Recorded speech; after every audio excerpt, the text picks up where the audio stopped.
ત્યારબાદ બલરામજી જે છે એ બલરામજી એક વખત પોતાના વ્રજને યાદ કરી અને વ્રજમાં પાછા ગયા છે. કહે હું મારી ગોપીઓને મળતો આવું, માતા યશોદાને માતા નંદજીને મળી આવું.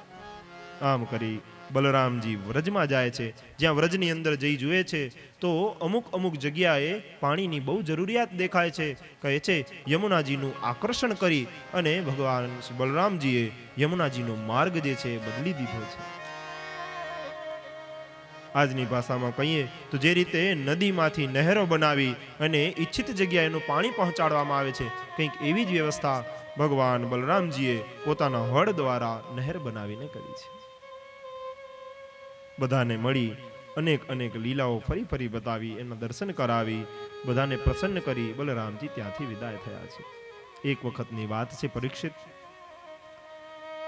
કાશી રાજની અંદર પૌંડ્રક નામે એક રાજા રાજ કરે, પણ એ પૌંડ્રક મિથ્ય એટલે કે ખોટો વાસુદેવ બનવાનો ઢોંગ કરી 4 હાથ બનાવવા માટે થઈ 2 હાથ સિવાય બીજા નકલી 2 હાથ એને ચોટાડી રાખ્યા હતા અને શંખ ચક્ર ગદા પદ્મ ધારણ કરી પોતાની જાતને વાસુદેવ કહેવડાવતો. કારણ કે ભગવાન શ્રી કૃષ્ણની લીલાઓના કારણે ભારતભરમાં ભગવાન શ્રી કૃષ્ણના ચરિત્રનું ગાયન થતું, એનો જ એ લાભ લેવા માંગતો હતો. જાણે પોતે જ વાસુદેવ હોય એવું જ એને આખું રાજ્યનું વાતાવરણ બનાવી રાખ્યું હતું. એ દંભીનો ભગવાન ત્યાં જઈ અને નાશ કરે છે, યુદ્ધ થાય છે. પૌંડ્રકનો વધ કર્યા બાદ કાશીને ધ્વસ્ત કરી દે છે.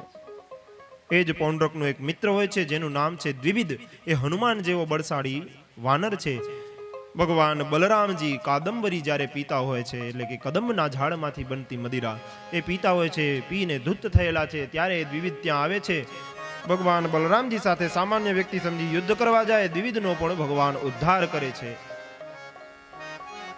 ત્યારબાદ બલરામજી એક વખત હસ્તિનાપુર બધા સગા સંબંધીઓને મળવા ગયા છે. જ્યારે ત્યાં મળવા ગયા તો એમણે જોયું કે દુર્યોધનની એક સુલક્ષણા એવી દીકરી છે. એ દીકરીને જોઈ બલરામજીને સાંબની યાદ આવી કે ભગવાન શ્રી કૃષ્ણનો દીકરો સાંબ એના માટે આ યોગ્ય પાત્ર છે. માગણી કરી કે સાંબ સાથે આના વિવાહ કરાવો, પણ દુષ્ટ બુદ્ધિ દુર્યોધન ખોટો માન બતાવતો હતો અને ના પાડી દે છે સંબંધ સ્વીકારવાની. કહેવા લાગ્યો તમે ગોવાળિયાઓ છો, ક્યાં તમે ક્યાં અમે રાજાઓ, આવો ભેદ કરવા લાગ્યો. ગુસ્સે થઈ બલરામજીએ હળથી હસ્તિનાપુર આખું ઊંચું કરી લીધું છે. કહેવા લાગ્યા હમણાં જ ઊંધું વાળી દઉં. બધાએ માફી માંગી છે. ક્ષમા પ્રાર્થના કરતા વિનવણી કરી અને ભગવાનને શાંત કર્યા. બલરામજી શાંત થયા છે. ત્યારબાદ સાંબના વિવાહ કરવામાં આવ્યા છે. આવી રીતે સુખદેવજી અલગ લીલાઓનું વર્ણન કરે. એક મધુર એવી લીલાનું ફરી વર્ણન કરે. કહે પરીક્ષિત, એક વખત નારદજી ભગવાનની ગૃહસ્થાચર્યા જોવા ગયા કે એક ગૃહસ્થ તરીકે રહે છે તો આખો દિવસ કઈ રીતે રહે છે. ભગવાને એના દિવ્ય દર્શન કરાવ્યા છે. ભાગવતજી વર્ણન કરે કે જેટલી રાણીઓ એટલા જ ભગવાને સ્વરૂપ ધારણ કર્યા. નારદજી એક મહેલમાં જોઈને જુએ તો ભગવાન શાક સમારી રહ્યા છે. બીજા મહેલમાં જઈને જુએ તો રાણીની સાથે ભગવાન બેસી હિંચકે ઝૂલી રહ્યા છે. ત્રીજા મહેલમાં જઈને જુએ તો ભગવાન પર્યંક પર લાંબા થઈ સૂતા છે. રાણી એમના પગ દબાવે છે. આમ જ્યાં ગયા ત્યાં ભગવાનને જોયા છે. ભગવાનની દિવ્ય લીલાને નમન કરી નારદજી ત્યાંથી વિદાય થયા છે.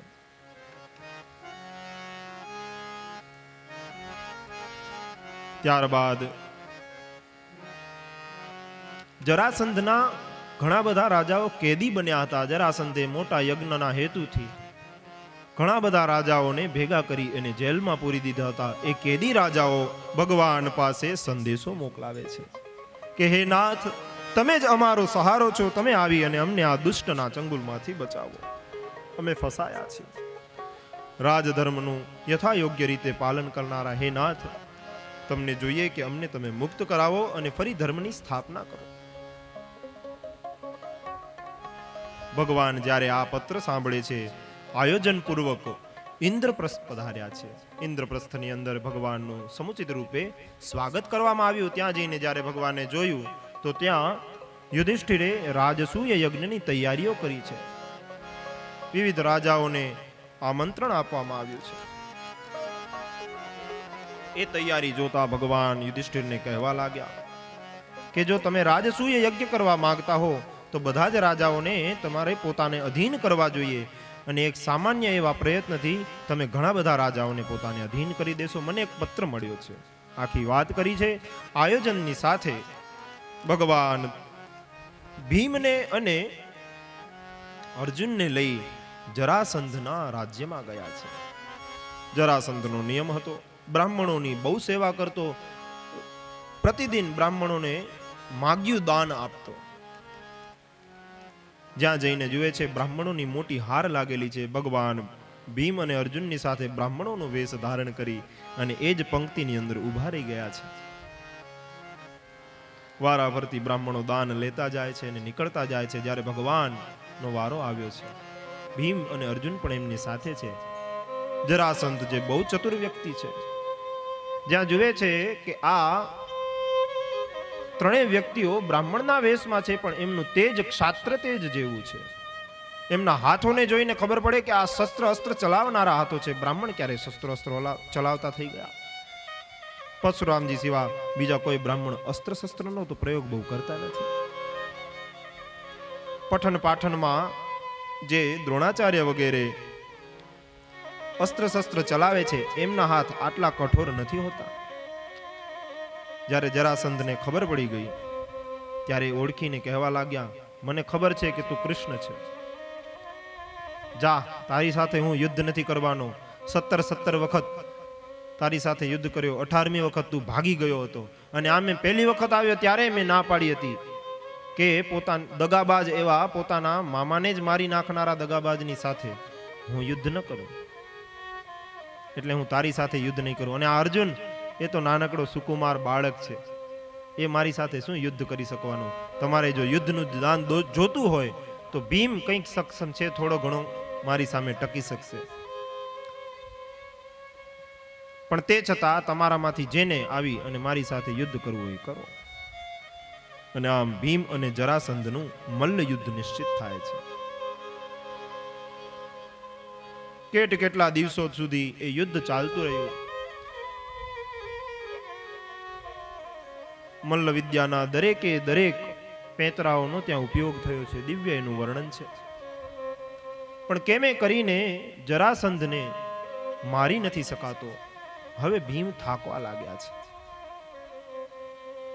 જરાસંધને કેટલી બધી વખત ધરા પર પછાડી દીધો, મારી નાખ્યો, પણ એ ફરીથી જીવતો થઈ જાય. ભગવાનની સામે જોયું. ભગવાને ઘાસના તણખલાને 2 ભાગમાં ચીરી અને બંનેને જુદી જુદી દિશામાં ફેંકી દીધા છે. એ જોયું ત્યારે ભીમ સમજી ગયા છે. જરાસંધના 2 પગ બગડી, વચ્ચેથી એને ચીરી અને બંને ભાગને જુદી જુદી દિશાઓમાં નાખી જરાસંધનો વધ કર્યો છે. જ્યાં જરાસંધને મારી નાખ્યો, એનો બાળક આવી ભગવાનની સ્તુતિ કરે છે. કૃષ્ણાય વાસુદેવાય હરયે પરમાત્મને પ્રણતક્લેશનાશાય ગોવિંદાય નમો. જરાસંધના દીકરા અને જે કેદમાં હતા એ બધા જ રાજાઓ જ્યારે આવી સ્તુતિ કરે છે ભગવાનની, ભગવાન પ્રસન્ન થયા છે. આમ તો રાજાને જે જીતે એનું રાજ્ય હોય, પણ ભીમ, અર્જુન અને કૃષ્ણ એ રાજ્ય જરાસંધના જ દીકરાને આપે છે. એને યોગ્ય પાત્ર જાણીને, ધર્મિષ્ઠ જાણી એને રાજ્યનું દાન કરી બીજા બધા રાજાઓને છોડાવ્યા છે. અને બધા જ યુધિષ્ઠિરનું આધિપત્ય સ્વીકારી લે છે. ભગવાન ફરી પાછા ઇન્દ્રપ્રસ્થ આવ્યા છે. ઇન્દ્રપ્રસ્થની અંદર રાજસૂય યજ્ઞ શરૂ થાય એ પહેલા અગ્રપૂજા કરવાનો નિર્ણય થાય છે. અગ્રપૂજા કોની કરવી એ માટેની ઘણી બધી ચર્ચા થાય છે.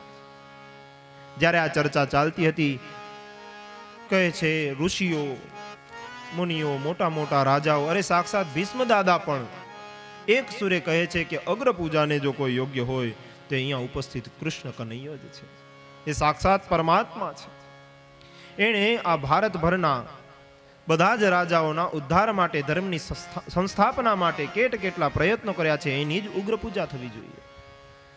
જ્યારે આ વાત સાંભળે છે ત્યારે શિશુપાલ અને એની ચંડાળ ચોકડી આનાથી ખિન્ન થાય છે. વિરોધ કરવા લાગ્યા છે કે આ ગોવાળીઓ છે, એની અગ્રપૂજા ન હોય. બોલતો બોલતો બોલતો રાજસભાની મધ્યમાં આવી ઊભો રહી ગયો છે. મન ફાવે એવા વેણ બોલવા લાગ્યો છે. ભગવાને પહેલા જ વચન આપેલું હતું એની માતાને કે હું એને નહીં મારું જ્યાં સુધી એના 100 અપરાધ ન થાય. શિશુપાલ જ્યારે મળે ત્યારે ગાળો સિવા વાત ન કરે, દુર્વચનો કહી ભગવાનનું હંમેશા અપમાન કર્યા રાખે. પણ આ વખતે એનો સંયમ રહ્યો નથી. ભૂલી ગયો કે મારો વધ થઈ જશે. એટલા બધા અપરાધ થઈ ગયા ભગવાનને, એટલા બધા વેણ કર્યા છે કે એની અવધિ જે હતી એ અવધિ પૂરી થઈ ગઈ. જ્યાં અવધિ પૂરી થઈ ભગવાન સુદર્શન ચક્રને પ્રગટ કરી અને શિશુપાલનું ગણું ત્યાં ને ત્યાં જ રાજસભાની મધ્યે કાપી દે છે. શિશુપાલની અંદરથી દિવ્ય જ્યોતિ આવી અને ભગવાનમાં સમાઈ જાય છે. આમ ભગવાને શિશુપાલનો ઉદ્ધાર કર્યો છે. રાજસૂય યજ્ઞ સંપન્ન થાય છે, એની પૂર્તિ થાય છે. અને રાજસૂય યજ્ઞ જ્યારે સંપન્ન થઈ જાય છે ત્યારે દુર્યોધન એ ઇન્દ્રપ્રસ્થમાં ફરવાનું શરૂ કરે છે. ફરતા ફરતા ઘણી જગ્યાએ ભ્રમના કારણે એ પડી જાય છે, ભીંજાઈ જાય છે. ત્યારે એને એવું લાગે છે કે મારું અપમાન કરવામાં આવ્યું. મૂળ મહાભારતની અંદર એવું ક્યાંય ઉલ્લેખ નથી કે દ્રૌપદીજીએ આંધળાના દીકરા આંધળા એવું બોલ્યા છે. મૂળ મહાભારતની અંદર જે વર્ણન છે એ મુજબ એ હસ્યા છે. સાથે સાથે ત્યાં ઉપસ્થિત પાંડવો પણ હસ્યા છે. અને માત્ર હાસ્યને સાંભળી અને આ દુર્યોધન ખીજાયો છે. દુર્યોધને જઈને એવું કીધું છે કે દ્રૌપદી એમ બોલી કે આંધળાના દીકરા આંધળા. દ્રૌપદીજી આવું નથી બોલ્યા. એટલે મહેરબાની કરી ક્યારે દ્રૌપદી પર આવો આરોપ ના આપશો. મહાભારત અને રામાયણની કથાઓના જે ચિત્ર વિચિત્ર પ્રસંગો બનાવી અને ભગવાનને કલંકિત કરવામાં આવે, ભગવાનના ભક્તોને કલંકિત કરવામાં આવે, એ સારું નથી. કદાચ જો તમારી ઈચ્છા હોય કે ચરિત્રો વિશે વાતો કરીએ તો મૂળને પકડો, મૂળ શ્લોકોને વાંચો. જ્યાં ત્યાંથી જે તે કચરો ઉપાડી ઉલેચી અને પોતાનું અને બીજાનું અંતઃકરણ મલિન ન કરો.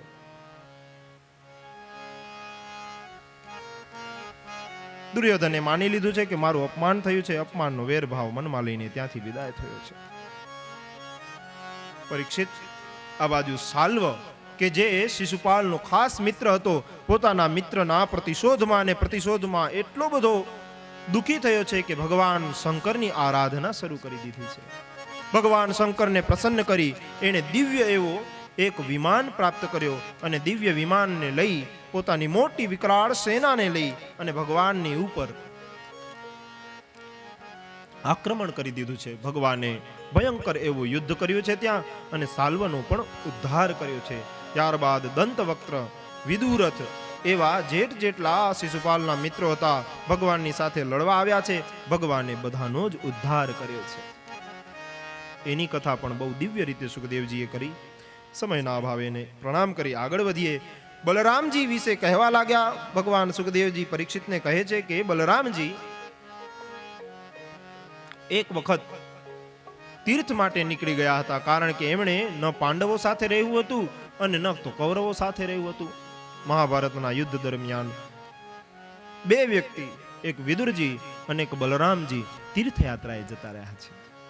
કહે છે જ્યારે ધર્મ અને અધર્મનું યુદ્ધ થતું હોય ત્યારે ધર્મને જાણનારાએ હંમેશા ધર્મની સાથે રહી અને લડાઈ કરવી હોય. પણ અહીંયા વિદુરજી વિચારે છે કે મેં આમનું અન્ન ખાધું છે, હું આમનો સેવક છું અને એ હિસાબે મારે આમની સાથે જ રહેવું જોઈએ, પણ અધર્મમાં નથી રહી શકવાનો એવું વિચારી અને તીર્થયાત્રાએ જતા રહ્યા છે. આમ તીર્થયાત્રાએ જવાથી દોષ લાગતો નથી. આ બાજુ બલરામજીની પણ એ જ હાલત છે. પોતાનો જે પ્રિય વિદ્યાર્થી છે દુર્યોધન, એની સાથે રહેવા મન લલચાય, પણ જાણે છે કે ધર્મ જે છે એ પાંડવો તરફ છે.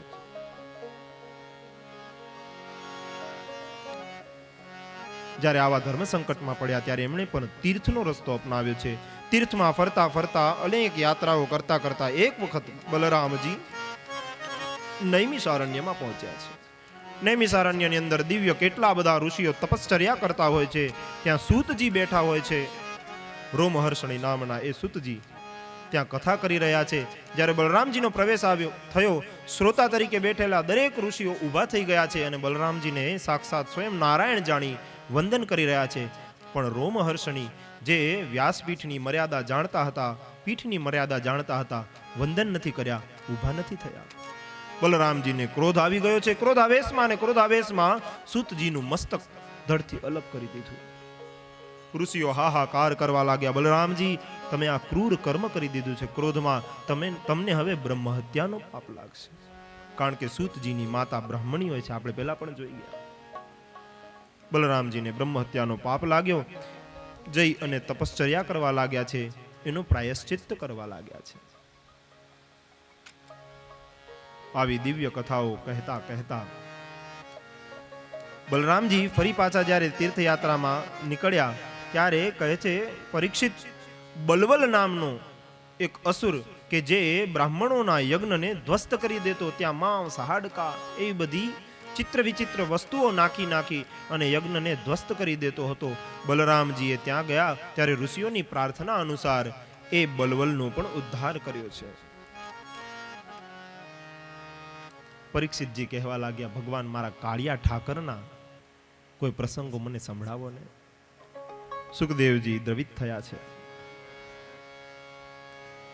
અને નવધા ભક્તિની અંદર જે 8મી ભક્તિ, સખ્ય ભક્તિ, એના વિશેની વાત કરતા ભગવાન સુખદેવજી કહેવા લાગ્યા છે, કૃષ્ણસ્યાસીત સખા કશ્ચિત બ્રાહ્મણો બ્રહ્મવિત્તમ. એક ગરીબ બ્રાહ્મણ હતો, એવી વાત સુખદેવજીએ નથી કરી. કૃષ્ણનો એક મિત્ર હતો કે જે બ્રહ્મવિત્ત થી વિત્તવાન હતો. એની પાસે બ્રહ્મ વિદ્યા હતી, અને બ્રહ્મ વિદ્યા જેવું વિત્ત બીજું કયું હોય, આત્મવિદ્યા જેવું ધન બીજું કયું હોય. એનાથી એ બ્રહ્મવિત્ત હતો. એની કથા કહેવા લાગ્યા છે. સુખદેવજી કહે, એ બ્રાહ્મણ કે જે ભગવાનની સાથે સાંદીપનીના આશ્રમમાં ભણે છે, દિવ્ય એવી લીલાઓ ત્યાં થઈ છે. ભગવાન જ્યારે બલરામજીની સાથે ત્યાં ભણવા ગયા, સુદામા એમના સિનિયર મોટા વિદ્યાર્થી સાથે બેસી અને ભગવાનની ગુરુકુળના જે નિયમો છે એ સુદામાએ જણાવ્યા હતા. ભગવાનની સાથે એની મૈત્રી છે. ભગવાનને પણ સુદામો બહુ ગમે, કારણ કે એનું અંતઃકરણ એકદમ નિર્મળ. અરે એના નિર્મળ અંતઃકરણની શું વાત કરું. એક વખતની વાત, ગુરુપત્નીએ થોડા ચણા રાખ્યા છે બાળકો માટે કે લાકડા કાપીને એ લોકો આવશે ત્યારે એમને ખવડાવીશ. પોટલીમાં બાંધેલા ચણા એ રસોડામાં છે અને ત્યારે જ દુર્વાસાજી આવ્યા છે. દુર્વાસાજી ભિક્ષા માંગે છે, મૈયા ભૂખ લાગી છે, ભિક્ષા આપો. ગુરુ માતા માત્ર ઘરે ચણા સિવાય બીજું કાંઈ ન હતું, પણ એ ચણા બાળકોને ખવડાવાતા. કહેવા લાગ્યા, મહારાજ, ઘરમાં અન્નનો દાણો પણ નથી. દુર્વાસાજીએ સમાધિમાં જ્યારે જોયું કે પોટલી ચણાની લટકે છે, મનમાં સંકલ્પ કરી શાપ આપી દીધો કે આ ચણાનું ભક્ષણ કરનાર ક્યારે સુખી નહીં રહી શકે, ક્યારે સમૃદ્ધ નહીં રહી શકે. ન દારિદ્ર્યા દુઃખમ પરમ. દુઃખ, દારિદ્ર્યથી વધારે મોટું દુઃખ આ સંસારમાં બીજું કંઈ નથી. જ્યાં સુદામાને ખબર પડે કે દુર્વાસાએ એ ચણા ખાનારને દારિદ્ર્યનો શાપ આપ્યો છે અને આવા તપસ્વીનો શાપ ક્યારે મિથ્યા ન જાય, ત્યારે કહે છે પોતાના ભાગના ચણા તો એ સુદામો ખાઈ ગયો, સાથે સાથે પોતાના નાથ કૃષ્ણના ચણા પણ એ ખાઈ ગયો છે. એવા વિચારથી કે હું ભલે દરિદ્રતા ભોગવું, 1 ગણી નહીં 2 ગણી દરિદ્રતા હું ભોગવી લઈશ, પણ મારો નાથ દરિદ્ર ન થાય, એને દુઃખ ન પડે. આવા શુદ્ધ ચિત્ત અંતઃકરણ વાળા સુદામાજી એ મિત્ર છે. ગુરુકુળમાં વિદ્યાધ્યયન થઈ ગયું છે, મોટા થઈ ગયા છે અને હવે બંને ગૃહસ્થ બન્યા છે. એક દ્વારિકાનો નાથ, હજારો પત્નીઓ, સોનાનું મહેલ અને દિવ્ય દ્વારાવતીમાં રહેવા વાળો એ દ્વારાવતીનો નાથ કાળિયો ઠાકર, અને બીજો સુદામાપુરીમાં રહેવા વાળો પર્ણકુટીની અંદર કે જે પર્ણકુટીના કોઈ ઠેકાણા નથી, પહેરવા માટે વસ્ત્રો નથી, એક જ નાનકડું પોતિયું. અરે એમની દીકરી, એમની જે પત્ની છે, પત્નીની પાસે પણ પહેરવા માટે એકની એક સાડી, કેટલાય થીગડા એમાં લગાડેલા, અને કેટલા બધા એના પોતાના બાળકો પણ છે. બાળકો પણ ભૂખે ટળવડે છે, સુદામા તો ભગવાનના નામમાં જ લીન રહે છે.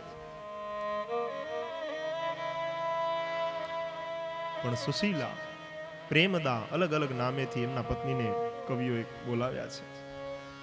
અહીંયા એમની પત્નીનું સુશીલા એવું નામ. એ સુશીલા ખરેખર પોતાના નામ અનુસાર સુશીલા હતી, શીલવતી નારી હતી. આટલી કારુણ ગરીબીમાં પણ ક્યારે એના પતિને કોઈ મેણા ટોણા નથી માર્યા. હંમેશા પોતાના પતિને અનુરૂપ થઈ એની સેવા કરી છે. સુદામાને અજાચક વ્રત છે. અજાચક વ્રત એટલે એક દિવસમાં 5 ઘરથી 6ઠા ઘરે ભિક્ષા માંગવા ન જવું, અને ભિક્ષા માંગ્યા વગર બીજી કોઈ રીતે જીવિકા ન ચલાવવી. 5 ઘરે જઈ ભિક્ષા માંગવી, 5 ઘરેથી મળે તો ઠીક, 4 ઘરેથી મળે તો ઠીક, એક જ ઘરેથી મળે તો ઠીક, અરે એકે ઘરેથી ન મળે તોય ઠીક, 6ઠ્ઠો ઘર આ બ્રાહ્મણ ચડતો નથી. આખો દિવસ ભગવાનના નામનું હરિકીર્તન કરે, એમાં જ પોતાના ચિત્તને એકાત્મ કરી દીધું છે. પણ માં એ માં કહેવાય. જ્યારે પોતાના બાળકોને 2-3 દિવસ ભૂખે ટળવડતા જોયા ત્યારે હવે એનાથી રહેવાયું નથી. જઈને કહે, નાથ, તમે કહેતા હતા તમારો મિત્ર છે કૃષ્ણ, સાંભળ્યું છે એ દ્વારિકાનો નાથ થયો છે. અરે એ તો બધાના મનની વાત જાણનારો છે. તમે જાઓ, એને જઈને મળો ને, એને મળીને પ્રાર્થના કરજો કે આવી દારૂણ પરિસ્થિતિમાં અમે રહીએ છીએ, આવી ગરીબાઈમાં અમે રહીએ છીએ.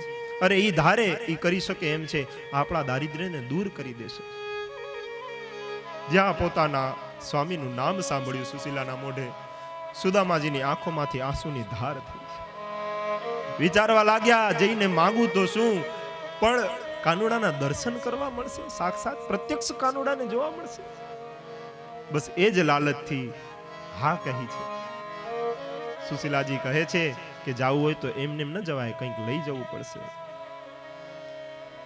ઘરમાં કાંઈ છે નહીં, બાજુમાં ગયા છે, પાડોશીને જઈને વિનંતી કરે, બેન, મને થોડા ચોખા મળશે, હું તારા એ ચોખા તને પાછા આપી જઈશ. એ સ્ત્રી આવી અને દબાવેલા ચોખા એટલે કે પૌવા લઈ આવે છે. 1 મુઠ્ઠી, 2 મુઠ્ઠી, 3 મુઠ્ઠી, 4 મુઠ્ઠી આપે છે. ત્યારે સુશીલા કહે છે, હવે બસ, વધારે નહીં, મારે તને આ પાછું આપવાનું છે મારી બેન. એ સ્ત્રી પાછી ઘરમાં ગઈ છે. સુશીલાજીએ 4 મુઠ્ઠી પૌવા લઈને આવ્યા છે. એક મેલી ચૂલી એવી પોટલીમાં વાળી, કેટલી 7-8 ગાંઠો મારવી પડી, જગ્યાએથી ફાટેલી એવી મેલી પોટલી પૌવા ભરીને સુદામાને આપ્યા. સુદામાએ પોટલીને પોતાની કેડે ખોસી અને સુદામાપુરીથી દ્વારિકાની યાત્રાએ નીકળ્યા છે. લોકગીતોની અંદર બહુ સરસ મજાનું એક ગીત કે જેની અંદર આખી આ સુદામા લીલા જે છે, સુદામાજીની જે યાત્રા છે એનું વર્ણન છે. આવો એનું રસપાન કરીએ. જુઓ સુદામાજી દ્વારિકામાં જાય છે રે, જુઓ સુદામાજી દ્વારિકામાં જાય છે. જુઓ સુદામાજી દ્વારિકામાં જાય છે રે, જુઓ સુદામાજી દ્વારિકામાં જાય છે. હે મનનો મેરામણ છલકાય છે રે, હે મનનો રાવણ છલકાય છે રે, જુઓ સુદામાજી દ્વારિકામાં જાય છે રે, જુઓ સુદામાજી દ્વારિકામાં જાય છે રે. સ્વામી શિશુ ભોજનની ખામી, સ્વામી શિશુ ભોજન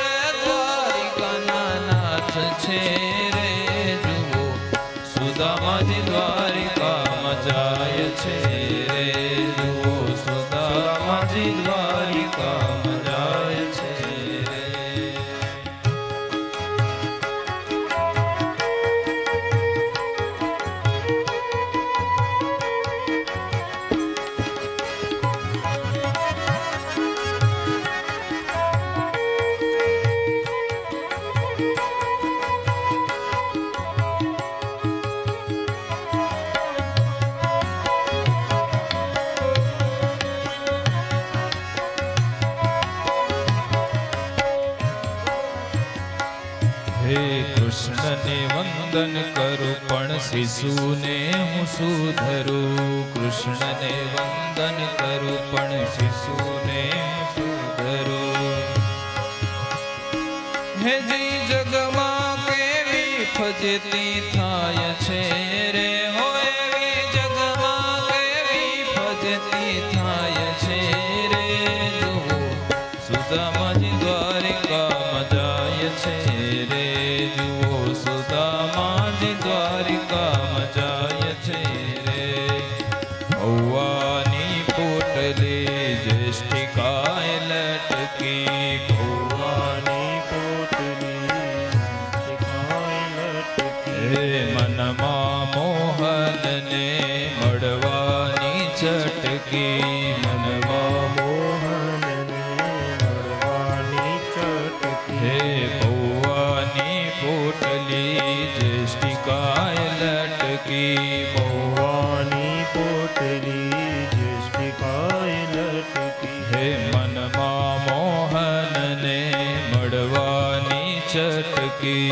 મનમાં મોહનને મળવાની ચટકી. હોજી હવે ભાવ વિભોર બની જાય છે રે. ભાવ વિભોર બની જાય છે રે. જુઓ સુદામાજી દ્વારિકામાં જાય છે રે. જુઓ સુદામાજી દ્વારિકામાં જાય છે રે. હે ના મનનો રાવણ છલકાય છે રે. જુઓ સુદામાજી દ્વારિકામાં જાય છે રે. જુઓ સુદામાજી દ્વારિકામાં જાય છે રે.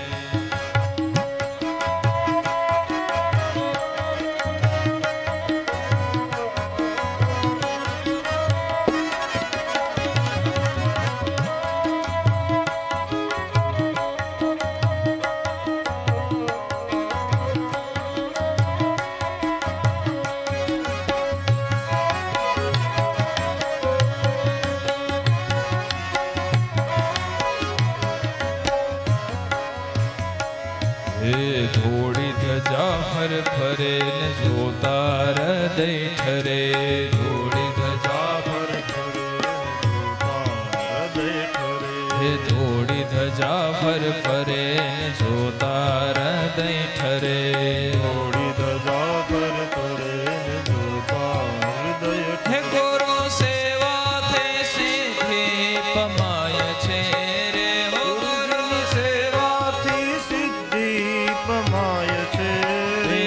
જુઓ સુદામાજી દ્વારિકામાં જાય છે રે. જુઓ સુદામાજી દ્વારિકામાં જાય છે રે.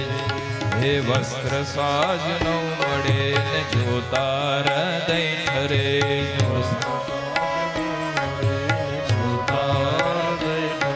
હે વસ્ત્ર સાજનો મળે ને જોતા હૃદય બળે. વસ્ત્ર સાજનો મળે હે એવી ભક્તની કસોટી કેવી થાય છે રે. હો આજ ભક્તની કસોટી કેવી થાય છે રે. જુઓ સુદામાજી દ્વારિકામાં જાય છે રે. જુઓ સુદામાજી દ્વારિકામાં જાય છે. હોય રાવણનો રાવણ છલકાય છે રે. હોય રાવણનો રાવણ છલકાય છે રે. જુઓ સુદામાજી દ્વારિકામાં જાય છે રે. જુઓ સુદામાજી દ્વારિકામાં જાય છે રે.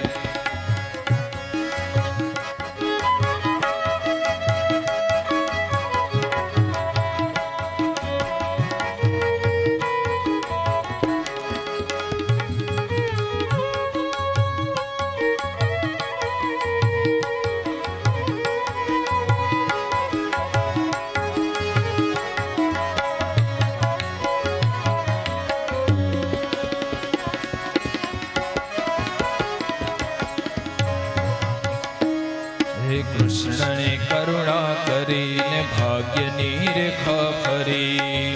કરુણા કરીને ભાગ્યની રેખા ફરી. હે કૃષ્ણએ કરુણા કરીને ભાગ્યની રેખા ફરી. કૃષ્ણએ કરુણા કરીને ભાગ્યની રેખા હે ત્યાં તો અક્ષય લક્ષ્મી ચિતરાય છે રે. હો ત્યાં તો અક્ષય લક્ષ્મી ચિતરાય છે રે. જુઓ સુદામાજી દ્વારિકામાં જાય છે રે. જુઓ સુદામાજી દ્વારિકામાં જાય છે.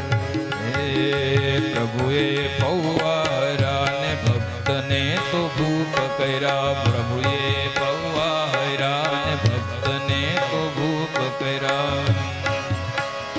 તેથી દેવરાજ પીતાંબર ગુણ ગાય છે રે. હો તેથી દેવરાજ પીતાંબર ગુણ ગાય છે રે. જુઓ સુદામાજી દ્વારિકામાં જાય છે રે. જુઓ સુદામાજી દ્વારિકામાં જાય છે.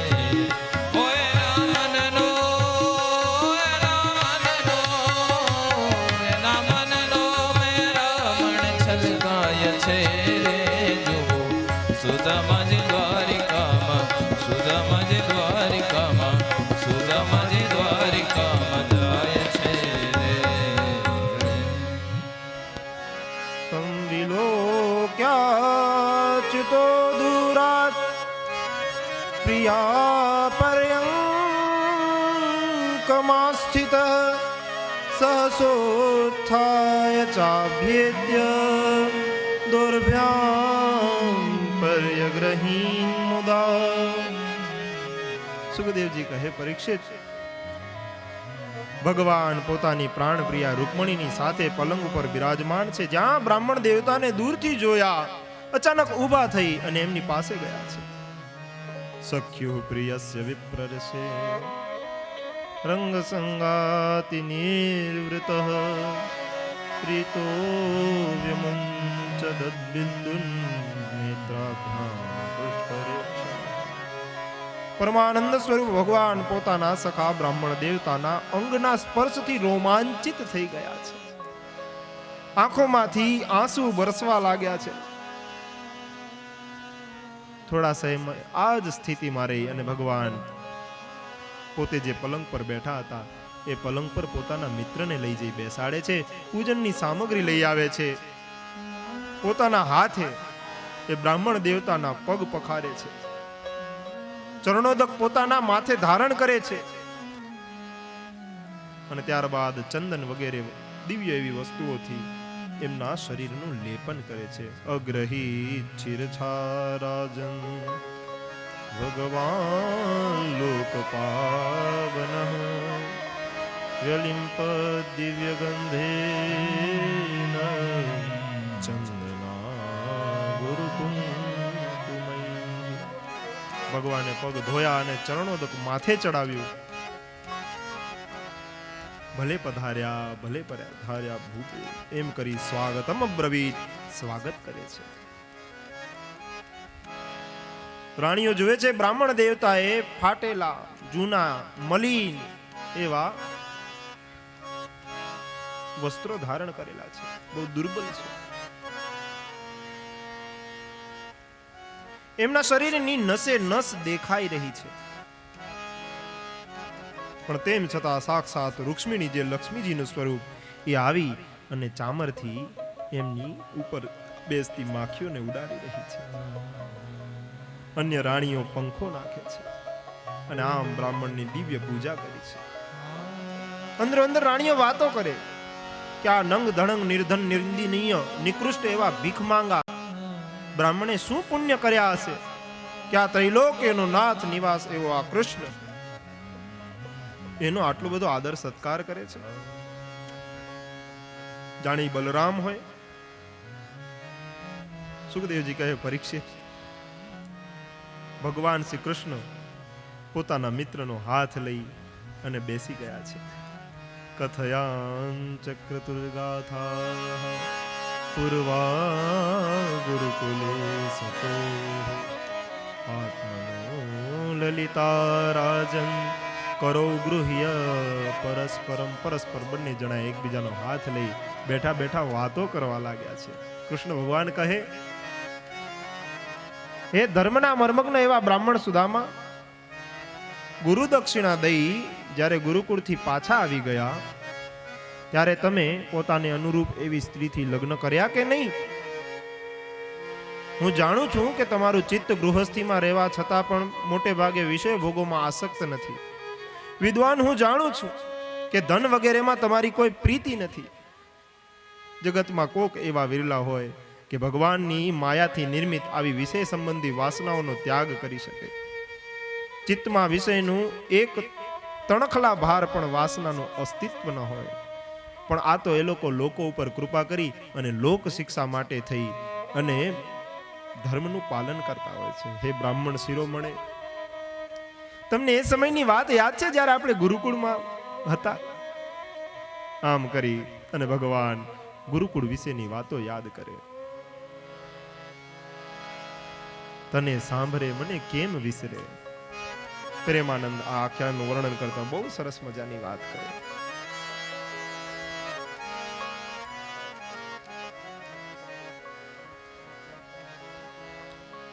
ગુરુકુળની યાદો કરી બંને બેઠા બેઠા વાતો કરી રહ્યા છે. આ બાજુ રાણીઓ જે છે એ એમની સેવા કરી રહી છે અને આ જ રીતે સમય કેમ વીતી ગયો ખબર નથી રહી. સૂર્યાસ્ત થઈ ગઈ.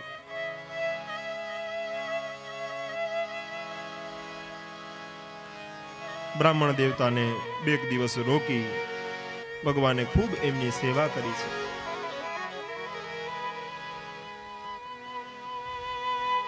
પરીક્ષિત, ભગવાન શ્રી કૃષ્ણ બધાની મનની વાત જાણતા હોય છે.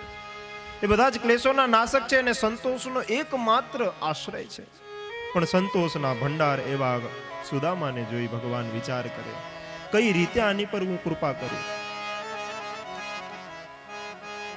બધું જાણનારે ઈશ્વર કહે છે, બ્રહ્મન, તમે તમારા ઘરેથી મારા માટે કઈ ઉપહાર લાવ્યા છો કે નહીં? કિમ ઉપાનય માનિતમ બ્રહ્મન મે ભવતા ગૃહાત ભૂર્યપ્ય ભક્તોપહૃતમ ન મે તોષાય કલ્પતે. મોટા મોટા રાજાઓ પોતાનું સર્વસ્વ કદાચ મને આપી દે ને તોય હું તુષ્ટ નથી થતો, પણ ભક્ત કઈ નાનકડી વસ્તુ એ જો મને આપી દે તો હું બહુ પ્રસન્ન થઈ જાઉં છું. પ્રેમપૂર્વક મને આપેલ ફળ ફૂલ, અરે પાંદડા પણ, પાણીનું ટીપું પણ મને જો કોઈ સમર્પિત કરે તો એ પ્રેમને, એ શુદ્ધ ચિત્ત ભક્તના હૃદયને હું આનંદ સાથે સ્વીકારી એનો ભોગ લગાવું છું. પણ સુદામાને બહુ શરમ આવે છે. હે પરીક્ષિત, લજ્જાવશ લક્ષ્મીપતિની સામે એ 4 મુઠ્ઠી ચેવડો, એ 4 મુઠ્ઠી પૌવા કેમ ધરવા સંકોચ થાય છે. હવે વિચાર કરવા લાગ્યો મારો નાથ. એક તો આ મારો વાલો એવો મિત્ર, અને બીજું આણે આજ દિવસ સુધી મારા ભજન સિવાય બીજું કાંઈ નથી કર્યું અને ક્યારે મારી પાસેથી લક્ષ્મીની આશા નથી કરી, કોઈ સમૃદ્ધિની આશા નથી કરી. આ તો સમય આવ્યો અને પોતાની પતિવ્રતા પત્ની જે છે એને પ્રસન્ન કરવા માટે થઈ અને એના બહુ આગ્રહ પછી એ અહીંયા આવ્યો છે. પણ હવે હું એને એવી સંપત્તિ આપીશ જે દેવતાઓ પાસે ન હોય. એમ કરી અને ભગવાન વિચાર કરી વસ્ત્રમાંથી પોટલીને ખેંચી લે છે. આ શું છે? સાચું બોલ, આ શું છે? ભગવાને જ્યારે પોટલી છીનવી લીધી, સુદામા પ્રયત્ન કરવા જાય પણ ભગવાન હાથમાંથી છોડતા નથી. આદરપૂર્વક કહેવા લાગ્યા, મારા વાલા મિત્ર, તું તો મારા માટે બહુ પ્રિય એવી ભેટ લઈને આવ્યો. મને આ પૌવા બહુ ભાવે. અરે આ મને નહીં, આખા સંસારને તૃપ્ત કરે એવી શક્તિ સામર્થ્ય ધરાવે છે. આમ કહી અને ભગવાન 1 મુઠ્ઠી ચેવડો ખાય છે. જ્યાં બીજી મુઠ્ઠી ભરવા જાય ત્યાં તરત રૂકમણીજી આવી અને ભગવાનના હાથ રોકી લે છે. ભગવાન કૃપા કરો, મહેરબાની કરો, તમે ભક્ત પરાયણ છો, અમારા ઉપર કૃપા કરો. અમે ભગવાન પરાયણ છીએ, તમને પરાયણ છીએ, અમે તમને છોડી શકીએ એમ નથી. કહેવા લાગ્યા રૂકમણીજી વિશ્વાત્મન, હવે બસ આ મનુષ્ય લોકમાં અને મર્યા પછી પરલોકની અંદર પણ જેટલી સમસ્ત સંપત્તિઓ સમૃદ્ધિ છે એ બધું જ તમે 1 મુઠ્ઠી ખાઈને આપી દીધું. હવે શું અમને આપશો? અમારો ત્યાગ કરશો?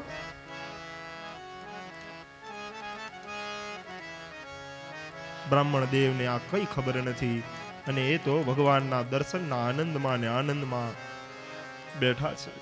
ખોવાયેલા છે. પરીક્ષિત, કૃષ્ણ ભગવાન પાસેથી બ્રાહ્મણને પ્રત્યક્ષ રૂપમાં કંઈ નથી મળ્યું, પણ તેમ છતાં અપ્રત્યક્ષ રીતે ભગવાનના દર્શનના કારણે એને જે લાભ થયો છે એ આનંદમાં એ ડૂબ્યા છે. એમના નગરમાં જઈ અને ભગવાને બધી જ વ્યવસ્થા કરી દીધી છે. જ્યારે વિદાયની વેળા આવી, બ્રાહ્મણ છે એમ સમજી ભગવાને એમના ચરણ વંદના કર્યા છે. પોતાના મિત્ર છે એટલે એને ગળે મળ્યા છે, હૃદયથી લગાવ્યા છે. જ્યારે જતા હતા સુદામા વિચાર કરે કે ત્રિલોકના નાથ એવા મારા મિત્રે મારા જેવા દરિદ્રને કેટલા સુખો આપ્યા, કેવી સેવા કરી. મનમાં વિચાર કરતા કરતા બ્રાહ્મણ દેવતા જ્યારે ઘરે પહોંચે છે, જુએ છે તો ત્યાં એક મોટો મહેલ છે. આસપાસમાં પણ જે ઝૂંપડીઓ હતી બધા જ મહેલ, આખું ગામ મહેલ બની ગયું છે, મહેલોથી ઢંકાઈ ગયું છે. વિચાર કરવા લાગ્યા, આ શું છે, આ કઈ જગ્યા છે? જુષ્ટમ સ્વલંકૃતે પુંભિ સ્ત્રીભિશ્ચ હરિણાક્ષિભિ કિમિદમ તસ્ય વા સ્થાનમ કથમ તદિદમિત્યભૂત. આ હું શું જોઉં છું? આ કોની જગ્યા છે? આ હું રહેતો તો એ જ જગ્યા છે કે કોઈ બીજી જગ્યા છે? જ્યાં આવો વિચાર કરે છે, એક મોટા મહેલની અંદરથી મંગળ ગીતો ગાતા ગાતા મોટા સમૂહની આગળ એક સ્ત્રી આવી રહી છે, જાણે સાક્ષાત લક્ષ્મીજી હોય. જ્યાં એ પાસે આવી અને સુદામાજીના ચરણોમાં પડે, સુદામાજી પાછળ જતા રહ્યા છે. અરે કોણ છો દેવી? એ દેવાંગના જેવી દિવ્ય દેવી કહેવા લાગી, પ્રભુ મને ન ઓળખી? જ્યાં સુદામાને ખબર પડે કે આ તો એમના પત્ની છે, અને એમના પત્નીની કૃપાથી માત્ર પોતે નહીં, આખું નગર જે હતું, આખું નગર ભગવાનની કૃપા ને પામ્યું છે. બધા જ ખૂબ સમૃદ્ધિવાન થયા છે. આખી સુદામાપુરી સોને સોને મઢાઈ ગઈ છે, જગજગી રહી છે.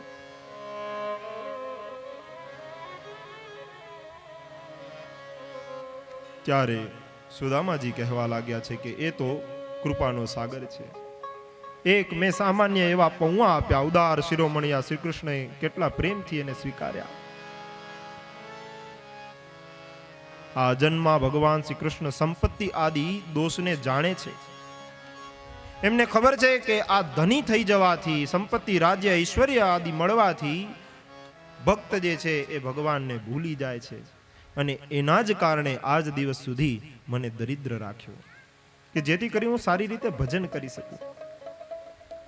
પોતે નક્કી કરે છે કે ભલે મને આજે આટલું બધું ધન ને મળ્યું, હું તો પહેલા રહેતો તો એમ જ રહીશ. અને એ બ્રાહ્મણ દેવતા આ જ રીતની પ્રતિજ્ઞા કરી ત્યાગપૂર્વક અનાસક્ત ભાવથી પોતાના પત્નીની સાથે ભગવત પ્રસાદ સ્વરૂપ વિષયોને ગ્રહણ કરે છે. દિવસે દિવસે પ્રેમ ભક્તિ વધતી જાય છે. ઇત્થમ વ્યવસિતો બુદ્ધ્યા ભક્તોતીવ જનાર્દને વિષયાન જાયયા ત્યક્ષન બુભુજે નાતિલંકટઃ એતદ બ્રહ્મણ્ય દેવસ્ય શ્રુત્વા બ્રહ્મણ્યતા નરઃ લબ્ધ ભાવો ભગવતી કર્મ બંધાત વિમુચ્યતે. પરીક્ષિત, બ્રાહ્મણોને પોતાના ઈષ્ટદેવ માનવાવાળા ભગવાન શ્રી કૃષ્ણની આ બ્રાહ્મણ ભક્તિ નું આખ્યાન જે પ્રેમપૂર્વક સાંભળશે એને ભગવાનના ચરણોમાં પ્રેમ ભાવ ઉત્પન્ન થશે અને પોતાના કર્મ બંધનથી એ મુક્ત થશે. આવી ફળશ્રુતિ આપી સુખદેવજી આ કથાને વિરામ આપે છે. ત્યારબાદ સુખદેવજી પરીક્ષિતને કહેવા લાગ્યા, પરીક્ષિત, લાંબા સમય સુધી કૃષ્ણ ભગવાન અને બલરામજી દ્વારિકામાં નિવાસ કરી રહ્યા છે. બહુ સારી રીતે રાજપાટ ચાલી રહ્યો છે. જ્યોતિષીઓ સાથે સલાહ કરી રહ્યા હોય છે. એક વખત ધ્યાનમાં આવે છે કે થોડા સમય બાદ સૂર્યગ્રહણ, સર્વગ્રાસ સૂર્યગ્રહણ લાગવાનો છે, અને સર્વગ્રાસ સૂર્યગ્રહણની અંદર મોટા યજ્ઞ, તપ, જપ વગેરેમાં સમય વિતાવવાનો હોય આયોજન કરવા લાગ્યા છે. અને આયોજન મુજબ સમંત પંચક ક્ષેત્રમાં પહોંચ્યા છે. નિક્ષત્રિયા મહીમ કુર્વન રામઃ શસ્ત્રભૃતામ વરઃ નૃપાણાં રુધિરોઘેણ યત્ર ચક્રે મહાહૃદય. સમંત પંચક્ષેત્ર એ ક્ષેત્ર છે કે જ્યાં શસ્ત્રધારીઓમાં શ્રેષ્ઠ એવા પરશુરામજીએ પૃથ્વીને ક્ષત્રિયહીન કરી અને રાજાઓના લોહીના 5 મોટા મોટા કુંડ બનાવી દીધા હતા. જેમ કોઈ સામાન્ય મનુષ્ય, સાધારણ મનુષ્ય પાપની નિવૃત્તિ માટે પ્રાયશ્ચિત કરે, સર્વશક્તિમાન ભગવાન પરશુરામ પોતાના આ કર્મ સાથે ભલે એ નિર્લિપ્ત ભાવે કામ કરતા હતા, નિષ્કામ ભાવે અલિપ્ત થઈને કામ કરતા હતા, છતાં લોક મર્યાદાની રક્ષા માટે થઈને આ જગ્યાએ યજ્ઞ કરી ગયા. અને એ પરશુરામજીએ જે જગ્યાએ યજ્ઞ કર્યું હતું ત્યાં જ ભગવાન આવ્યા છે પોતાના બધા જ નગરવાસીઓની સાથે. કહે છે એ મહાન તીર્થયાત્રાના અવસરે ભારત વર્ષની અલગ અલગ બધા જ જેટલી જગ્યાઓ હતી, જેટલા પ્રાંતો હતા, એ બધા જ કુરુક્ષેત્રમાં આવ્યા છે. અક્રૂર, વસુદેવ, ઉગ્રસેન, બધા બૂઢા, પ્રદ્યુમ્ન, ગદ, સામ વગેરે બધા જ યુવાનો, બધા જ યદુવંશીઓ પોતપોતાના પાપનો નાશ કરવા માટે કુરુક્ષેત્રમાં આવ્યા છે. યજ્ઞ થયો છે, વિધિપૂર્વક સ્નાન વગેરે થયું છે, પકવાનોના ભોજન થયા છે. બધા ખૂબ ભગવાનની ગુણલીલાઓનું શ્રવણ કરી કરી આનંદિત થયા છે.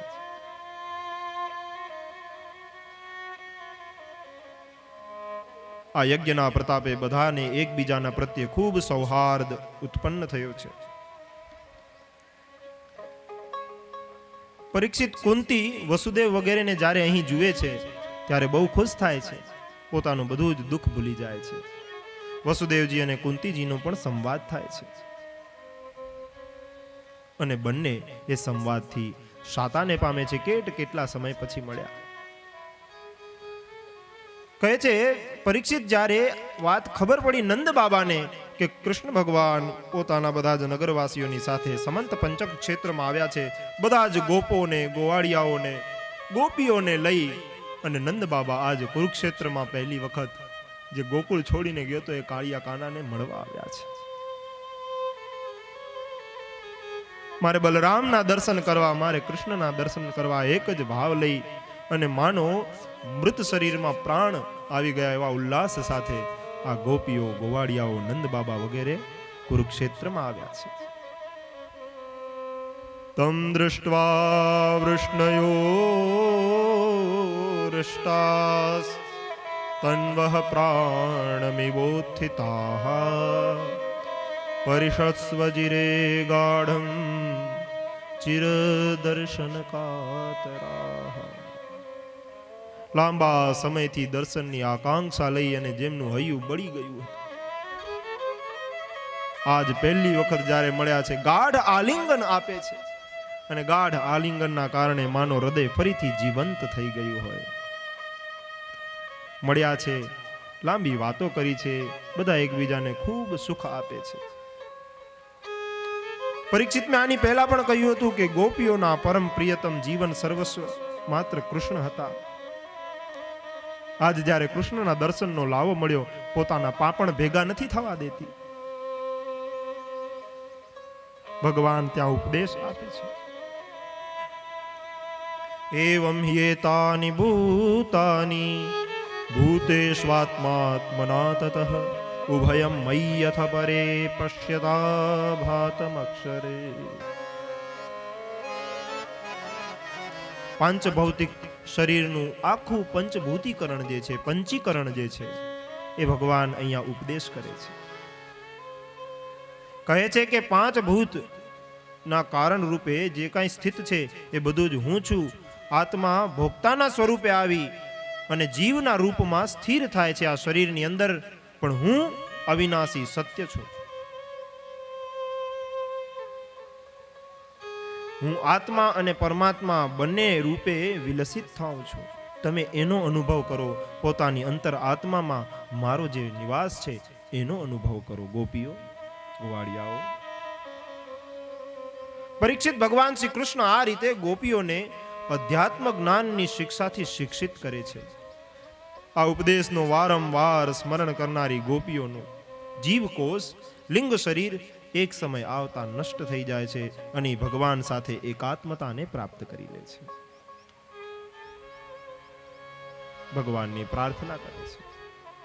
ત્યારબાદ સુખદેવજી કહે છે, પરીક્ષિત, એક વખત દ્રૌપદી ભગવાનની બધી જ પટરાણીઓને મળવા જાય છે.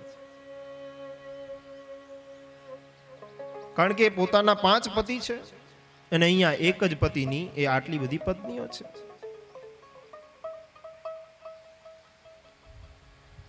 દ્રૌપદી સાથે એક એક રાણી વાત કરે છે. વૈ હે વૈદર્ભ્યચ્યુતો ભદ્રે હે જાંબવતી કૌસલે હે સત્યભામે કાલિંદી શૈદેરોહિણી લક્ષ્મણે હે કૃષ્ણ પત્ન્ય એ તન્નો બ્રૂતવો ભગવાન સ્વયં ઉપયે મે યથા લોક મનુકુર્વન સ્વમાયયા. હે કૃષ્ણ પત્નીઓ, તમે મને એ તો કહો કે સ્વયં ભગવાન શ્રી કૃષ્ણ પોતાની માયાથી લોકોનો, આજે સામાન્ય વ્યક્તિનો અનુકરણ કરતા એ રીતે ગૃહસ્થ જીવે છે, તમારી સાથે લગ્ન કર્યા છે, એ કઈ રીતે આખી લીલા કરી, મને એના વિશે કહો ને. રૂકમણીજી કહે છે, દ્રૌપદી, જરાસંધ વગેરે બધા જ રાજાઓ શિશુપાલ સાથે મારા લગ્ન કરાવવા માંગતા હતા, અને જેમ સિંહ આવી બકરી અને વરુઓના ઝુંડમાંથી પોતાનો ભાગ લઈ જાય, બસ કંઈક એવી જ રીતે મારો નાથ મને લઈ આવ્યો ને હું એની સેવામાં લાગી છું. સત્યભામાથી વાત થાય, જાંબવતીજીથી વાત થાય, કાલિંદી, મિત્રવિંદા, સત્યા, ભદ્રા, લક્ષ્મણા બધા જ પોતપોતાની જે રીતે ભગવાનમાં પ્રીતિ થઈ હતી, સેવાનું સૌભાગ્ય મળ્યો હતો, એની વાત કરે છે.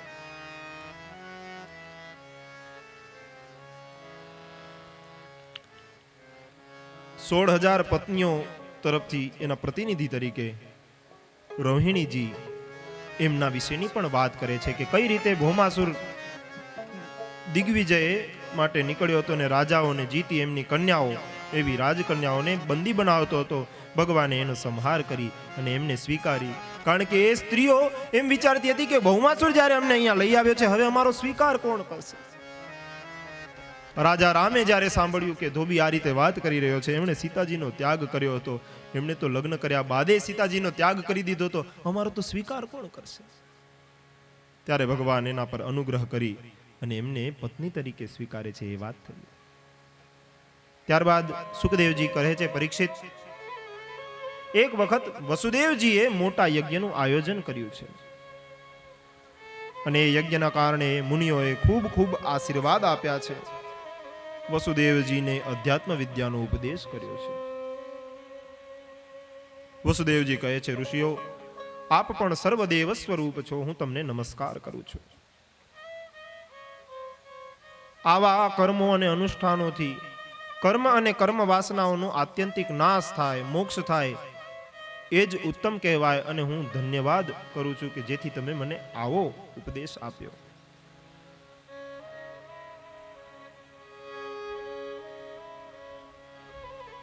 નારદજી ત્યાં આવ્યા છે, કહે છે, વસુદેવજી, તમે તો પુણ્ય સંચય કેટલો કર્યો છે, એના જ પ્રતાપે તમને પુત્ર સ્વરૂપે ભગવાન નારાયણની પ્રાપ્તિ થઈ છે. જ્યારે આવું સાંભળે છે પરીક્ષિત, મનસ્વી વસુદેવજી ઋષિઓની, નારદજીની વાત સાંભળી બહુ પ્રસન્ન થયા છે, પ્રણામ કર્યો છે. ત્યારબાદ સુખદેવજી પરીક્ષિતને દેવકીજીના 6 દીકરાઓ, દેવકીજીને જે ભગવાને પાછા આપ્યા, એની કથા કરે છે. રામ રામા પ્રમેયાત્મન કૃષ્ણ યોગેશ્વરેશ્વર વેદાહમ વામ વિશ્વસૃજામીશ્વરાવાદિ પુરુષો. હે લોકાભિમાન રામ, શ્યામ, તમારી શક્તિ અને મન વાણી, તમારી શક્તિ એ મન અને વાણીનો વિષય નથી. હું તમારી પ્રાર્થના કરું છું, પ્રજાપતિઓ ને પણ જન્મ આપનાર બ્રહ્માને તમે જ તો ઉત્પન્ન કરો છો, મારી ઉપર કૃપા કરો, મને મારા બાળકોના દર્શન કરાવો. ભગવાન કૃપા કરી અને પુત્રોને પાછા આપે છે.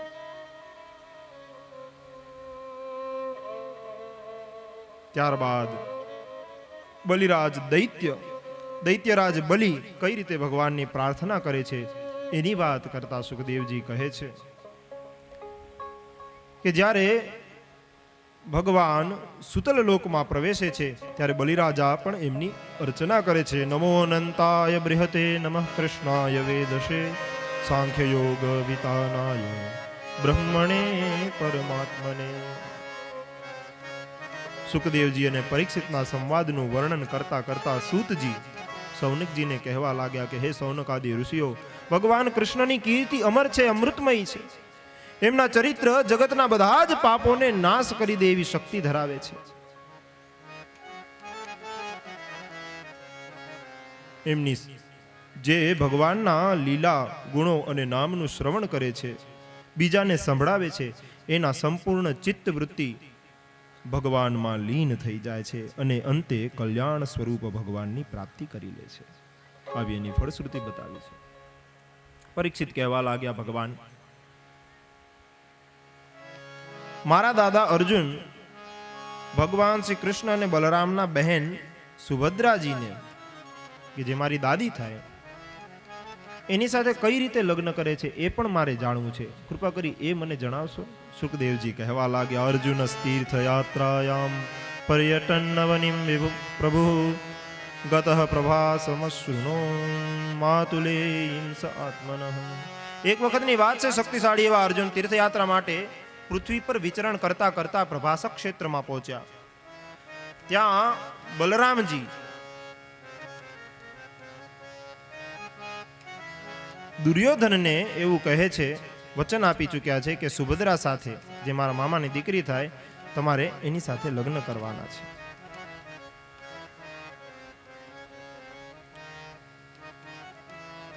પણ અહીં અર્જુન જ્યારે સુભદ્રાના દર્શન કરે ત્યારે એમની ઈચ્છા થાય કે આ સુભદ્રાને હું પ્રાપ્ત કરું. કૃષ્ણ ભગવાનને ખબર છે બલરામજી વચન આપી ચૂક્યા છે, પણ વિચારે છે કે અર્જુનને જ સુભદ્રાની પ્રાપ્તિ થવી જોઈએ. સુભદ્રા ત્યાં જાય એ જ યોગ્ય છે, નહીં કે દુર્યોધનને ત્યાં. અર્જુનની સાથે એમણે મળી અને યોજના બનાવી અને એ યોજના પૂર્વક સુભદ્રાજી જ્યારે એક વખત દેવ દર્શને ગયા, રથ પર સવાર થઈ દ્વારકામાંથી બહાર નીકળ્યા, એ જ સમયે મહારથી અર્જુન દેવકી વસુદેવની આજ્ઞા લઈ, કૃષ્ણની અનુમતિ લઈ અને સુભદ્રાનું હરણ કરી જાય છે. અર્જુને ધનુષ્ય ઉપાડી લીધો છે. જેટલા સૈનિકો રોકવા આવ્યા એ બધાને મારી પીટી અને ભગાડી દીધા છે. બધા રડતા રડતા અર્જુને જે રીતે એમને માર્યા હતા એનું વર્ણન કરવા લાગ્યા. સમાચાર સાંભળી બલરામજી બહુ ગુસ્સે થયા છે, પણ ભગવાન શ્રી કૃષ્ણ જઈ અને એમને સમજાવે છે, એમના પગે પડી જાય છે. બહુ સમજાવવાથી છેલ્લે શાંત થાય છે. પ્રસન્ન થઈ વરવધુને બહુ ધન આપી, સામગ્રી, હાથી, રથ, ઘોડા, દાસ દાજી વગેરે દાયજો આપી અને બલરામજી અર્જુનને અને સુભદ્રાને વિદાય કરે છે. પરીક્ષિત, ભગવાન શ્રી કૃષ્ણ ક્યારે ભેદ નથી કરતા, કોણ ગરીબ છે, કોણ અમીર છે. એક વખતની વાત છે, વિદેહની રાજધાની મિથિલાની અંદર એક સદગૃહસ્થ બ્રાહ્મણ રહેતો હતો. નામ હતું એનું સુતદેવ. એ સુતદેવે ભગવાનને આમંત્રણ આપ્યું કે પ્રભુ મારા ઘરે આવજો, અને બીજી બાજુ જનકે પણ, કે જે રાજા હતો, આમંત્રણ આપ્યું કે પ્રભુ તમે મારા ઘરે આવજો. ભગવાન કૃપા કરે છે, બે રૂપ ધારણ કરી અને ભગવાન બંનેના ઘરે ગયા છે. શ્રુતદેવ ઉપર કૃપા કરી છે, આત્મરૂપનો બોધ કરાવ્યો છે. પરીક્ષિત, ભગવાન શ્રી કૃષ્ણનો આદેશ પ્રાપ્ત કરી સુતદેવ ભગવાન શ્રી કૃષ્ણ અને બ્રહ્મર્ષિઓને એકાત્મ ભાવેથી આરાધના કરી ભગવત સ્વરૂપને પ્રાપ્ત કરે છે. રાજા બહુલાશ્વ, જે ત્યારનો જનક હતો, એને પણ ભગવાન ગતિ આપે છે. આમ હે પરીક્ષિત, જે ભક્ત ભગવાનની જે રીતે ભક્તિ કરે એ રીતે ભગવાન એની ભક્તિ કરે છે. તમારી પાસે વિદ્યા હોય તો વિદ્યાથી એનું યજન કરો, ધન હોય તો ધનથી એનું યજન કરો, કંઈ ન હોય તો તપશ્ચર્યા કરી એનું યજન કરો. ત્યારબાદ વેદસ્તુતિ સાંભળવી હોય છે. પરીક્ષિત રાજા પૂછવા માંડ્યા, હે ભગવાન, બ્રહ્મ કાર્ય કારણથી આમ તો સર્વથા પર હોય છે, પણ સત્વ, રજ અને તમ આ ત્રણેય ગુણોથી રહિત એવું મન, વાણી, સંકેત રૂપ જેનું નિર્દેશ ન કરી શકાય એવું આ બ્રહ્મ તત્વ જે છે એનું ગાયન શ્રુતિઓ કઈ રીતે કરે છે? આમ તો કહે છે કે ગોપી ગીત એ ભાગવતજીનું હૃદય છે, પણ જ્યારે વેદસ્તુતિ તરફ નજર કરીએ તો એ ગીત પણ ભાગવતજીની અંદર એક અનેરું સ્થાન ધરાવે છે. જય જય જહ્ય જામ જીત દોષ ગુણ ભીત ગુણા ત્વમસી યદાત્મના સમવરુદ્ધ સમસ્ત ભગ અગ જગદોક સામખિલ શક્યવબોધકતે ક્વચિદ જયાત્મનાથ ચરતોનુચરે નિગમ. અધ્યાત્મની વાતો છે. એક શ્લોકને વંદન કરી અને દિવ્ય એવી વેદસ્તુતિને પ્રણામ કરી આગળ જઈએ. બહુ સરસ મજાની સ્તુતિ છે. વેદસ્તુતિ અધ્યાત્મના ગૂઢ રહસ્યો અહીંયા ખુલેલા છે. કહે છે જ્યારે સૃષ્ટિ સર્જન થતું હોય છે, ભગવાનને જ્યારે હજી ઈચ્છા નથી હોતી કે એકોહમ બહુદાસ્યામ, ત્યારે આ શ્રુતિઓ જઈ ભગવાનના ચરણ ચાપી અને માનો બંદીજનો ગીત ગાતા હોય એમ ગીતો ગાઈ ગાઈ અને ભગવાનને જગાડે છે કે ભગવાન હવે જાગો, ઈચ્છા કરો, લીલા કરો. એ જ આ ગીત. એ ગીત એટલે વેદસ્તુતિ. રાજા કહે છે ભગવાન, મેં એવું સાંભળ્યું છે કે શંકર ભગવાને બધા જ ભોગોનો ત્યાગ કરી દીધું છે.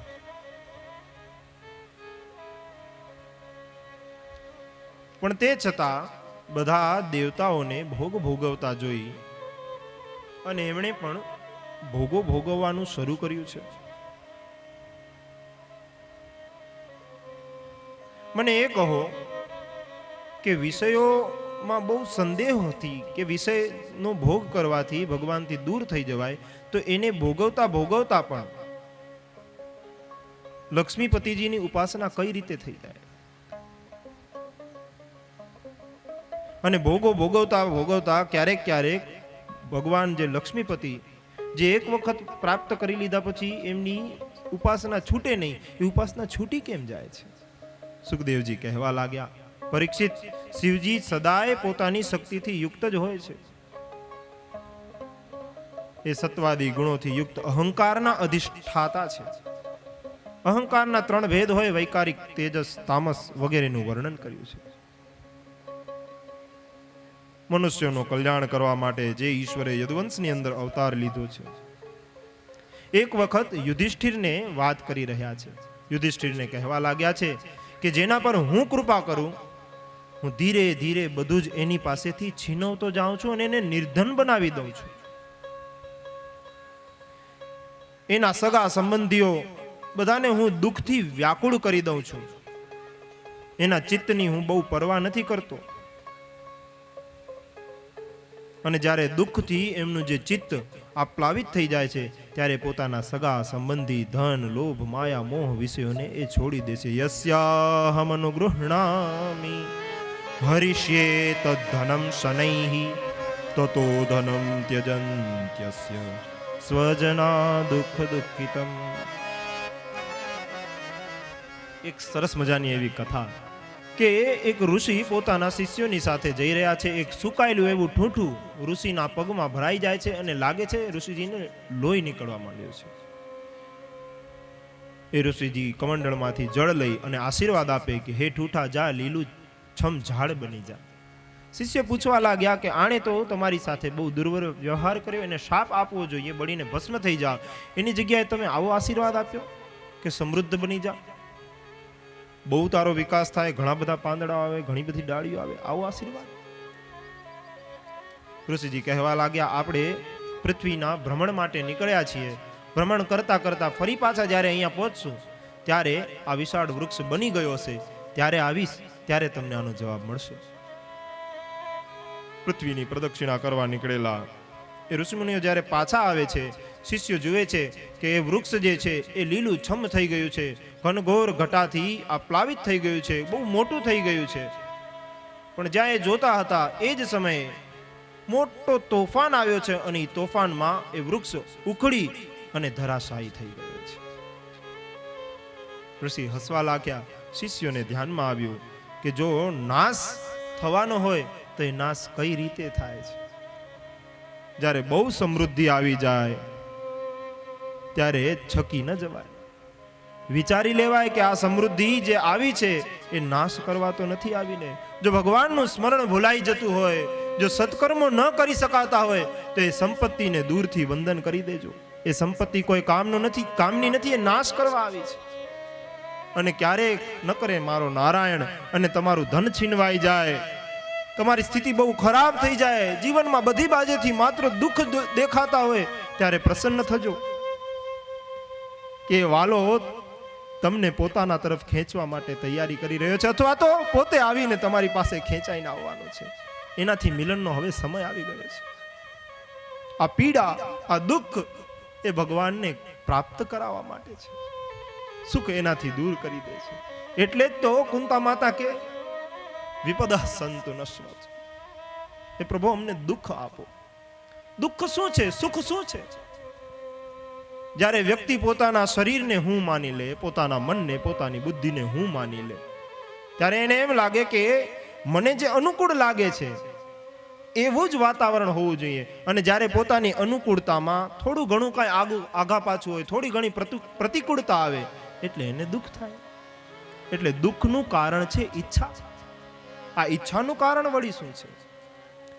કહે છે ઈચ્છાનું કારણ છે અભાવ. વ્યક્તિને જ્યારે એમ લાગે કે મારા જીવનમાં કોઈ વસ્તુનો અભાવ છે, ત્યારે એને ઈચ્છા થાય છે એ અભાવને પૂર્ણ કરવાની, એની પૂર્તિ કરવાની. આમ ઈચ્છાના મૂળમાં અભાવ છે, દુઃખના મૂળમાં ઈચ્છા, ઈચ્છાના મૂળમાં અભાવ છે. આ અભાવના મૂળમાં શું છે? સંતો મહંતો કહે અભાવના મૂળમાં પોતાના શુદ્ધ સ્વરૂપની વિસ્મૃતિ એ જ કારણભૂત છે. જ્યારે આત્મા, આ જીવ ભૂલી જાય છે કે મારો સાચો સ્વરૂપ શું છે, મારે સાચે સાચ શેની જરૂર છે, એ ભૂલી જાય છે, ત્યારે એને અભાવનો અનુભવ થાય છે. બાકી હકીકતે અભાવ જેવું તો શું હોય? નાશ તો વિદ્યતે ભાવો. આ તો પરિપૂર્ણ છે. જ્યારે પ્રશ્ન થાય કે પોતાના સ્વરૂપની વિસ્મૃતિનું મૂળ કારણ શું? સંતો મહંતો કહે એનું કારણ માત્ર ને માત્ર અજ્ઞાન છે. અને અજ્ઞાનનું કોઈ કારણ ના હોય, અજ્ઞાનનું કોઈ મૂળ ના હોય. દેહાત્મ ભાવના કારણે જે વૃત્તિ ઉત્પન્ન થાય એ જ અજ્ઞાન. એટલે જો સંભવ હોય તો હંમેશા એવો પ્રયત્ન કરવો, પોતાના શરીરમાંથી દેહાત્મ ભાવ છૂટે. હું આ શરીર નથી, હું મન નથી, હું બુદ્ધિ નથી, હું ચિદાકાશ પરમાત્માનો જ એક અંશ છું. એને કૃપા કરી અને આ વિશ્વ ઉપર લીલા કરવાનો સંકલ્પ લીધો. હે પ્રભુ, તારો ખૂબ ખૂબ આભાર કે તું એક હતો એમાંથી અનેક થયો ને ત્યાં આવી લીલા માંડી. અને જો આવો વિચાર આવી જાય તો પોતાની આત્માને પણ ધન્યવાદ કહેજો કે હે આત્મા, હું તારો ધન્યવાદ માનું, તને અભિનંદન કરું કે તને ફરી પાછો ઈશ્વરમાં મળવાનો મોકો, એ ઈશ્વરને મળવાને તલપ લાગી, એની ઈચ્છા થઈ. અને ત્યારબાદ સંસારમાં જે જે તમને મળે છે, ચાહે તમારું હિત કરનારા હોય, ચાહે અહિત કરનારા હોય, એમનો એ ધન્યવાદ માનજો કે એ તમને આ પથ પર આગળ વધવા માટે મદદ કરે છે. જ્યારે દુષ્ટો તમને દુખી કરે છે, ત્યારે તમને ઈશ્વરની નજીક પહોંચાડે છે. આગળ પ્રહલાદજીને પણ જ્યારે ભગવાને કીધું હતું કે તું અહીંયા મનવંતર આખો રે અને ઉપભોગ કર વિષયોનું, કે વિષયોનો ઉપભોગ કરવાથી તારા પુણ્ય કર્મો જે છે એ નષ્ટ થઈ જશે. એમ જ્યારે તમને સુખકારક જેટલા વિષયો મળે છે, જે વ્યક્તિઓ તમને આનંદ આપી રહ્યા છે, એ તમારા પુણ્યના પ્રતાપે આપી રહ્યા છે, એમાં તમે મોહ ન પામશો. અને જે તમને દુખી કરવા આવ્યા છે, એ સમજી લેજો કે તમે જે દુષ્કર્મો કર્યા છે એનો નાશ કરવા માટે થઈને આવ્યા, તમારા મદદગાર છે, એને પણ વંદન કરજો. એ તમને લોઢાની સાંકળથી છૂટા પાડે છે. અને જો નિષ્કામ રીતે દરેક કર્મ કરવામાં આવશે તો આ પુણ્યરૂપી સુવર્ણની સાંકળ જે છે એનાથી છૂટાશે, અને લોઢારૂપી જે દુઃખની સાંકળ છે એનાથી પણ છૂટાશે. એટલે સંભવ હોય તો ક્યારેય અહંકાર ભાવ ન રાખવો, કરતા ભાવ ન રાખવો. એવું ન માનવું કે આ કામ હું કરી રહ્યો છું, એવું માનવું કે મારા નાથની ઈચ્છા થઈ છે અને મને સાધન બનાવી એ જ આ કામ કરી રહ્યો છે.